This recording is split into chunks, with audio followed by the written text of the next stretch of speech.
জহির, জহির বাড়িতে আছিস? জি চৌধুরী সাহেব, আজ আমার বাড়িতে কি মনে করে? তোমার বাবা মা তো মারা গেছে প্রায় মাস দুয়েক হলো। দুঃখের কথা কি আর বলবো, খুব ভালো মানুষ ছিলেন তোমার বাবা মা। আমি তোকে সান্ত্বনা দিতে এসেছি, আর একটা কথা বলতে এসেছি।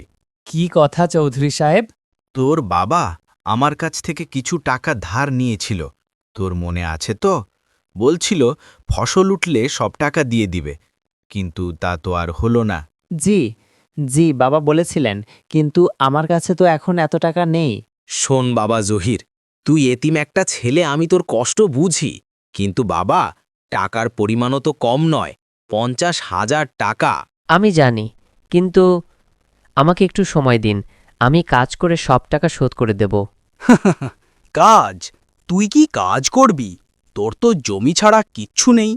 তার চেয়ে ভালো হয় ওই জমিটুকু আমাকে দিয়ে দে, তাহলে তো ঋণ শোধ হয়ে যাবে, আর আমি তোকে একটা কাজের ব্যবস্থা করে দেব।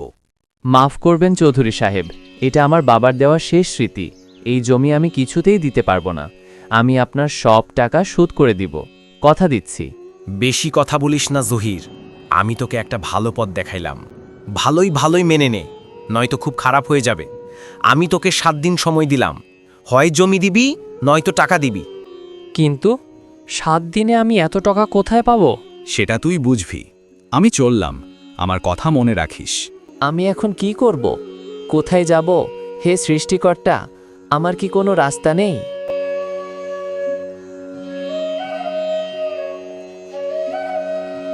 সাগর, জহির, কোথায় তোরা? এদিকে আয় তো। জহিরের খবর কি? কোনো টাকার ব্যবস্থা করতে পারল? ওই জমিটা যে করেই হোক আমার নিতেই হবে। না চৌধুরী সাহেব, আমি খোঁজ নিয়েছি। ও গ্রামের এদিক সেদিক ঘুরে বেড়ায়, অনেকের কাছে কাজের খোঁজে যায়, কিন্তু কেউ আপনার ভয়ে কাজ দেয় না। ভালো ভালো, ভয় থাকা দরকার। আর মাত্র 3 দিন বাকি, ওই জমিটা আমার চাই, ওই চাই। চৌধুরী সাহেব, ও যদি রাজি না হয়, যদি বেঁকে বসে? ব্যাকাতে বসলে সোজা করতে কতক্ষণ? তোরা আছিস কি করতি? আমি যা বলবো তাই করবি। শিক্ষা দিতে কতক্ষণ? আর যেন আমার কথার উপর কথা বলার সাহস না পায়। জি চৌধুরী সাহেব, আপনি যা বলবেন। জাফর চৌধুরীর দেওয়া সময় শেষ হওয়ায় সাগর আর ইউসুফ জহিরের বাড়িতে গিয়ে কড়া নাড়ে। জহির, জহির, দরজা খোলো। তাড়াতাড়ি খোল, নয়তো আমরা দরজা ভেঙে ভিতরে ঢুকে যাব।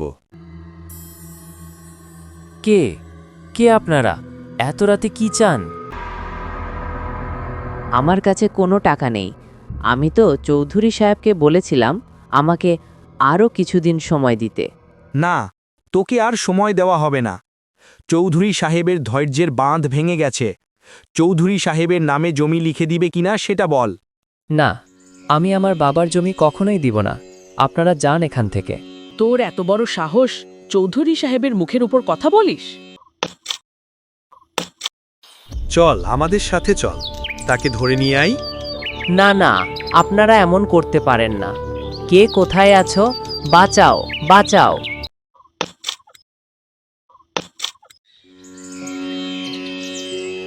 কিরে, মরে গেল না কিরে? হ্যাঁ হ্যাঁ, জঙ্গলে নিয়ে ফেলে আসে। এখানেই ফেলে দে, আর কত দূর নিদি?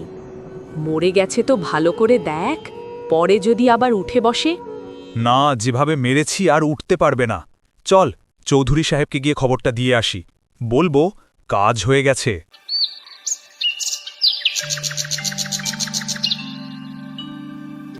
পরের দিন সকালে হেঁটে যাচ্ছিল এক বুড়ি।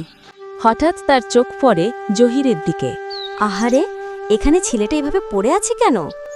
কে করলো ছেলেটা সর্বনাশ? বেঁচে আছে কিনা দেখি তো।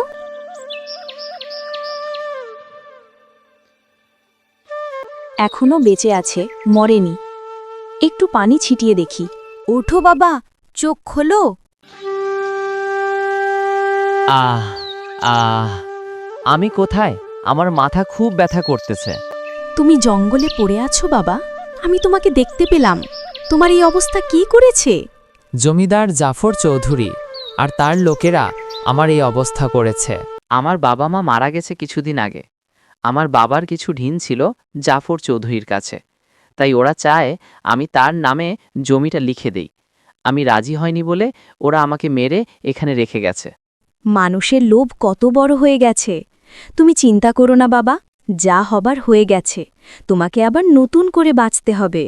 আমি এখন কোথায় যাব বুড়িমা? ওই শয়তানটা তো আমার জমি মারি সব দখল করে নিয়েছে। কে বলেছে তোমার কিছু নেই? তোমার সাহস আছে, আর আমি তোমাকে কিছু দিচ্ছি। এই লাঠিটা রাখো। এই লাঠি দিয়ে আমি কি করব? এটা আপনার কাছেই রেখে দেন। এটা জাদুর লাঠি।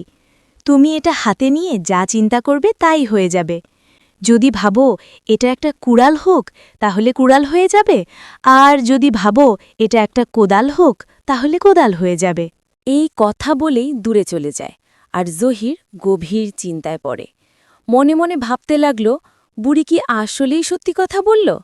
তাহলে একবার পরীক্ষা করে দেখি।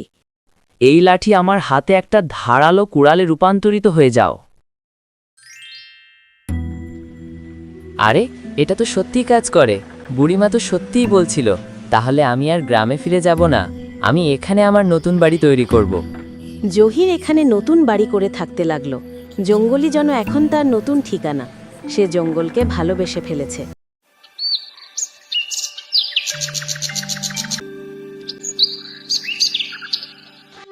বাবা জহির, কেমন আছিস? বুড়িমা, আপনি?